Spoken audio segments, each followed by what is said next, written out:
And we are back. Chuck Morse, Dr. Patrick O'Heffernan. Our guest is Dr. Judith Reisman. The website is drjudithreisman.com. The book is Sexual Sabotage: How One Mad Scientist Unleashed a Plague of Corruption and Contagion on America. And we're talking about certainly that corruption, but also the contagion. Let me welcome my co-host, Dr. Patrick O'Heffernan. Patrick. Thank you, Chuck, and it's good to hear you. I wanted to talk to Judith more about Skins. Right. Skins is a MTV remake of a British movie called Kids, which came out, I think, about 8 years ago, and also was about junior high and high school children drinking, drugging, and having sex. But there was a big difference. First of all, nobody took their clothes off on camera in the British film. And secondly, there were consequences. People got hurt as a result of their behavior. I haven't seen Skins. I have seen many excerpts from Skins, and from what I can tell, there aren't any consequences. Now, I think that there's two things here going on. And you had asked, why isn't the Department of Justice going after MTV? Actually, MTV has not. First of all, it's a cable station, so it's not subject to FCC license. Secondly, I don't know if there was actually any illegal activity on the set, because if you watch Skins, at least the excerpts, there were no teenagers who appeared to be naked. But I have read descriptions of there are. So, and I understand that there actually is going to be an investigation of Skins, and there has been a word gone down through MTV to knock it off. So that's one aspect of it. Is it actually crossing the boundaries of nudity? Secondly, is it crossing the boundaries of nudity and sex with teenagers, which would be a crime? And thirdly, and this is what hurts. This is what I'm concerned about, is it appears to show activity with no consequences, and that I think is the worst thing about Skins. And I don't know what you would think about that, but yes, if they're violating child labor laws and child pornography laws, absolutely they should be prosecuted. And I know they're going to claim First Amendment rights, and I think there's a line you can draw with the First Amendment. You don't shout fire in a crowded theater, and you don't put naked children on television. But it's also the second point, which is not subject to First Amendment, which is subject to First Amendment controls, but I think that MTV has got a lot to answer for. Well, MTV has a history of a lot to answer for. I can't, I'll go into it now, but certainly over time they've broken all kinds of barriers. They've pulled all sorts of shenanigans, knowing that they were recruiting children. I mean, that's their audience, is children.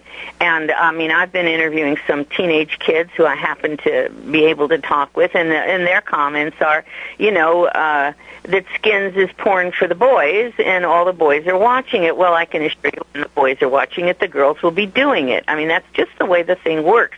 And you're right, Patrick. I mean, one of the key issues, I wouldn't say the single one, or even in my estimation, in a sense, the most important, is, there are no consequences. I was reading the Parents Television Council analysis of the program, and as far as we can see, there are no consequences. It's really rather like all the other sexualizations of children, particularly girls, that have been taking place now all over the country in scores of other shows. Skins is merely the latest in this raft of shows that sexualize little girls, where we're talking about 98% of them occurring in sexual situations, and the notion being that there's no consequence, there's no negative, there's no downside, and so that's a pretty horrible thing. But as far as MTV being protected in any way, shape, or form, if it's established that this material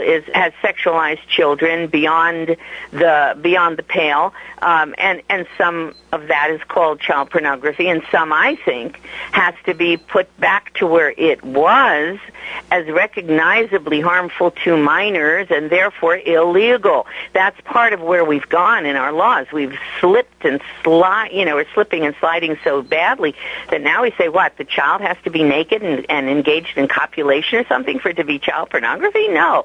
Indeed, we had the concept of harmful to minors. It was well in place for hundreds of years, and we knew that you show certain things and they are harmful to minors, and we don't want that, and that's illegal. And so my argument, of course, would be that the law has got to go back to where it was.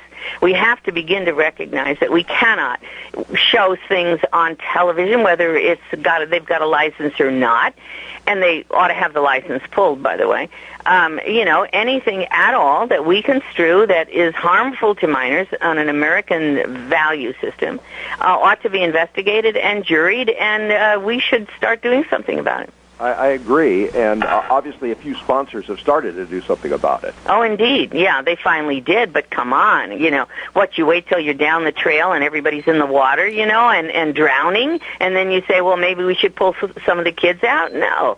I mean, there's no excuse for them backing that kind of program in the first place. They had to have had a summary of it. They had to have known what they were going into to some extent. Oh, yeah. There's a sales process called the upfronts, in which all the big major sponsors show up in New York, and the networks show them pilots of the upcoming programs, and they actually at that point they sort of bid on who's going to sponsor them. So nobody went into that with their eyes closed. Absolutely not. So here they are looking like the good guys pulling out. We're supposed to call them up and say, thanks, buddy. Forget that.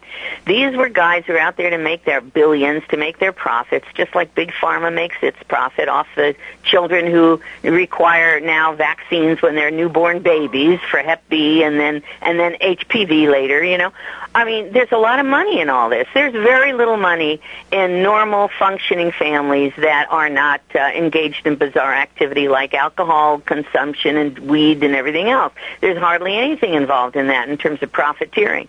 So we got a lot of profiteers out there, and we always have had. I mean, life has not changed, and it's time for us to understand which ones exist right now and to start doing something about that instead of walking around like a bunch of wimps, and that's what we've been. Well, to a little bit of defense of sponsors, and just because I know the process, the people who review the pilots, first of all, the pilots don't always represent what the rest of the I know. Be. And sure. Secondly, the people who review the pilots are people whose job it is to sell ads. And they don't really always think twice about that. And then when the show actually goes on and the senior executives see it, they say, wait a minute, you guys weren't using your judgment. I noticed that Taco Bell has dropped off, General Motors has dropped off, Subway a lot of them have. off, yeah. That doesn't change my argument. No, it doesn't at all. Skins tells us something, and all the prior teeny bopper shows would tell these guys that they were stepping into something that they ought not to do. The fact that they went so far, is that this is so abysmal and so obscene, is no excuse for our advertisers who are taking money out of our pockets, not looking out for the welfare of our children. And that's what's going on, Patrick. I mean, it's happening everywhere. Yeah, we've been coarsened, coarsened. Yeah. We've all been so coarsened that we don't recognize what we're doing. And I'm talking to these little girls, and they're saying to me, gee whiz, the guys are all watching it, they all want it, and it's not just this show, but all the others as well. We've got the internet problem. We've got, and then these guys grow up, and they're the ones, excuse me, who are going to go to that Pentagon and be responsible for defending us. This is bad news. I completely agree with you. That's why I brought it up and asked you to talk Yes, about you it. did. You did. You certainly did. You sent me the material on the email, and I said, oh, here he comes. I knew he'd be here. Yeah, I had it from everybody else, and I knew you'd do it. Thank you. Judith, you draw quite a... So the next question is what does one do? If one's a parent, one controls the television set. If one... Oh, really? Well, you know what? I think that the outrage over skins has been severe enough so that parents can do that, or at least many parents can. Many parents will. A lot of parents won't. It also right? goes online. And a lot of kids will go next door, that sort of thing, and say, gee, I'm going to go study with Tommy. Plus it goes on Hoodoo online. So we are all responsible. I mean, that TV is a cultural phenomenon. That belongs to us. People seem to forget it. We own it, for goodness sakes. It's like the air. We own that television, and the American public need to take control of the media that has been shoved down our throats all these years. And I would argue it looks like the best way to go about that, if our departments of justice, no matter who they are under, Democrats or Republicans, are wimping out, as I argue they absolutely are, and we wouldn't be where we are if they didn't. I keep looking for some solid attacks, just like big tobacco, to sue for harm, just as we did with big tobacco. And that's when the money starts to flow, and it really hurts all these folks. Then you begin to see some change. Chuck? Judith. Hi, Chuck. Hi. We're going to go to a brief break. Can you stick with us a little bit afterwards?